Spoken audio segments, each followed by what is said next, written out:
I think the best way to kind of approach this conversation is like we talk about, elements to a program and we talk about them in a hierarchy. So the first place that people need to go is thinking about like how adaptation occurs and why. So we refer to like the Sra curve for understanding this concept. So it's basically like just that cycle that our body goes through in order to adapt to a stimulus. So we get the stimulus, it creates a little bit of a shift in the system. That system has to respond, and we get these gains, whether it's like strength or muscle size or whatever it is that we're trying to apply. So if we know that that happens, it's like, okay, well, we need to have something structured in order for that process to continue to happen. And if we don't allow that process to occur, then that's when that person could achieve something like detraining or just not achieving the progress that they would like. So then from there, we talked about stimuli and we talked about adaptations like strength and muscle size. So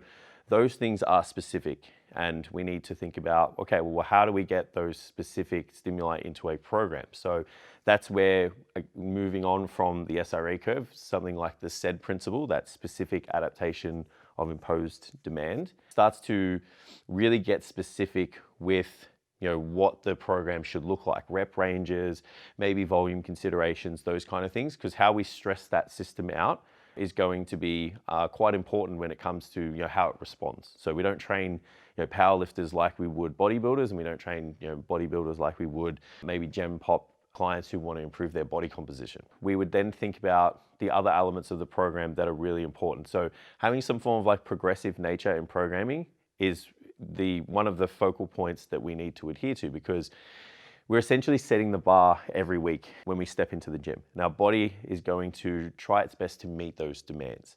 So if we do the same thing all the time and there's no progressive element to the programming, then our body can meet those demands and not need to shift or change anymore.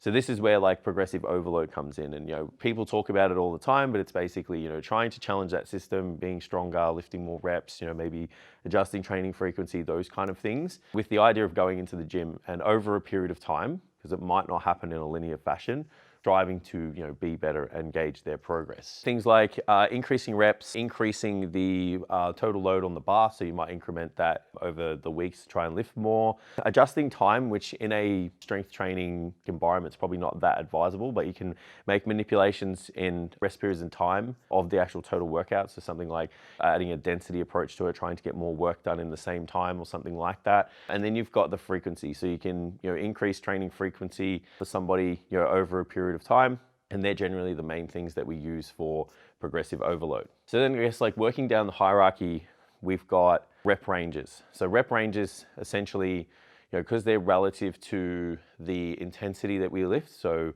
if we're doing low rep training, generally we're doing high load work or high intensity work. If we're doing high rep training, generally we're doing lower intensity work comparatively to someone's 1RM. So the way that works is those rep ranges and those loads, they will stress that system out in a specific way. It'll challenge different parts of the system. Typically low rep training challenges the nervous system more.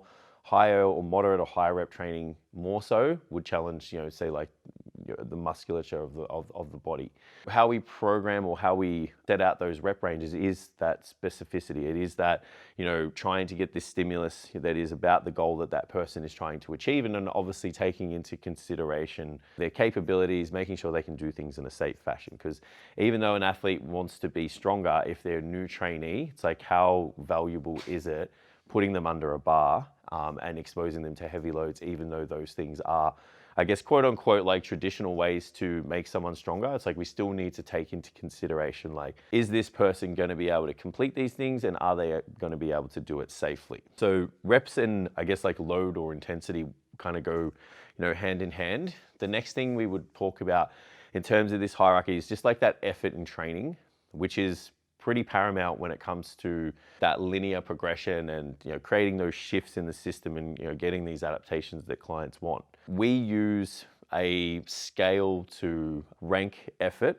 and we use the rep and reserve method. So you can use RPE, you could use a reps to failure kind of scale, but essentially what we're trying to do is gauge how close to the person's inability to complete the task are they actually working, and gauging that as an effective way to drive this stimulus in training. Generally, there's two reasons why a client would fail a set. So they'd fail it from a technical perspective, or they would fail it from like a volitional perspective. So which just means that the muscle can no longer complete the task and we need to cease the task itself.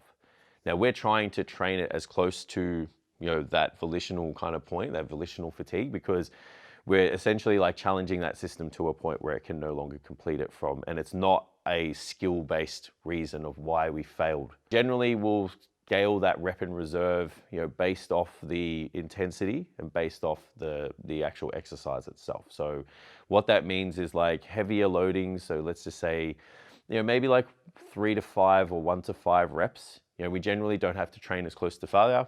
We get a large amounts of muscle activation and muscle fiber recruitment.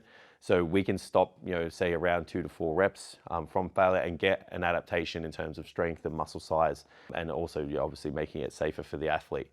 Throw in a complex lift, like a compound movement like a squat or a deadlift or something like that. When you're doing it heavy, which most people will do or desire to, so it makes sense to kind of stop and not drive yourself to failure, especially if you're a beginner or an intermediate athlete, because you can get hurt. And you can fuck yourself up pretty bad.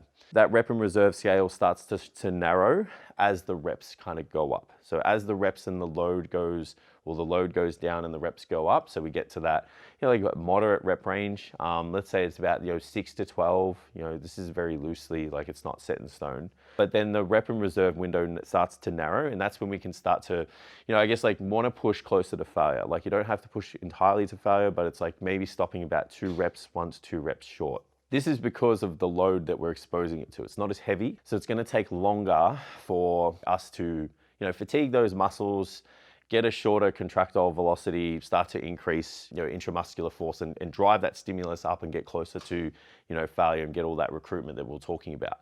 And then as you move higher up and you'll get people that want to do higher rep ranges, maybe you're trying to drive some strength endurance, or maybe they're just like a lesser skilled athlete and you don't want to, just bash their joints and stuff up with heavier loads. You would use higher rep ranges, maybe like 15 to 20 reps, maybe a little bit higher in some instances. And that's where they would probably need to go to failure a little bit more often, because the loading's so light. It's going to take longer to kind of get to fatigue those muscles and recruit all of the muscle fiber that muscle has to get involved in the movement. Because I guess without being too nerdy and this becoming slipping one hand in the lab coat, as everybody lifts, your brain will start to recruit muscle fiber. Now it recruits it in the smallest units recruit first, and the largest, most powerful units recruit last. So if the loading's really light and we don't get close to failure, our body actually doesn't recruit those fast twitch, high threshold, heavily responsive to strength and power movement muscle fibers, and it will only recruit the